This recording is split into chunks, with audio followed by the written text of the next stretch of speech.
నమస్తే, welcome to Andhraprabha. నేను మనస్విని. విజయవాడ ఉగ్రవాదం కేసులో పలు కీలక విషయాలు వెలుగులోకి వస్తున్నాయి. మొదట ముగ్గురిని పట్టుకున్న ఎన్ఐఏ తీగ లాగితే డొంక కదిలినట్లు ఒక్కొక్కరుగా బయటకు వస్తున్నారు. తాజాగా ఇందులో హైదరాబాద్కు చెందిన సైదా బేగం పట్టుబడింది. ఈమె విచారణలో సంచలన విషయాలు బయటపడ్డాయి. మహిళలను ఉగ్రవాదం దిశగా ఆకర్షించేలా సైదా బేగం యత్నం చేసినట్లు తెలుస్తోంది. ఇప్పటి వరకు 42 మంది యువతులను రిక్రూట్ చేసింది. కవాటీన్ పేరుతో ప్రత్యేక వాట్సాప్ గ్రూప్ క్రియేట్ చేసి జిహాదీ గ్రూప్స్ లో యువతను ఆకర్షించే విధంగా వీడియోలు షేర్ చేసినట్లు తెలుస్తోంది. లాడెన్, జకీర్ నాయక్ తదితరుల జిహాదీ వీడియోలను సైదా బేగం వాట్సాప్ గ్రూపుల్లో షేర్ చేసింది.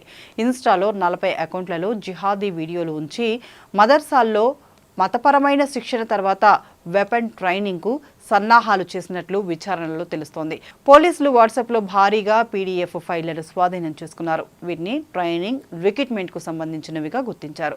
ప్రస్తుతం ఉగ్రవాద లింకులపై పోలీసులు లోతుగా దర్యాప్తు చేస్తున్నారు.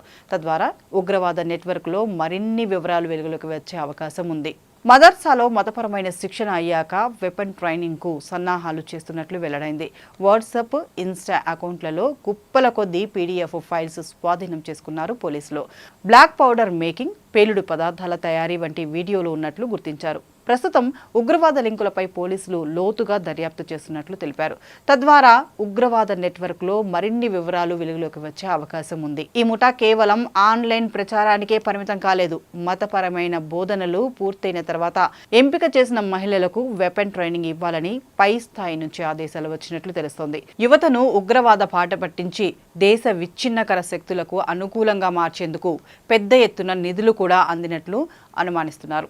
సకాలంలో అధికారులు అప్రమత్తమై సైదా బేగంను అదుపులోకి తీసుకోవడంతో ఒక పెద్ద విధ్వంసకర కుట్ర ముందే భగ్నమైందని విశ్లేషకులు భావిస్తున్నారు. విజయవాడ కేంద్రంగా సాగిన ఈ చీకటి దందా సామాజిక మాధ్యాల్లో పొంచి ఉన్న ప్రమాదాలను మరోసారి గుర్తు చేస్తుంది. అమాయక యువతలను లక్ష్యంగా చేసుకుని విదేశీ యువకులు ఇలాంటి స్లీపర్ సెల్స్ ద్వారా దేశంలో అలజడి సృష్టించాలని చూస్తున్నారు.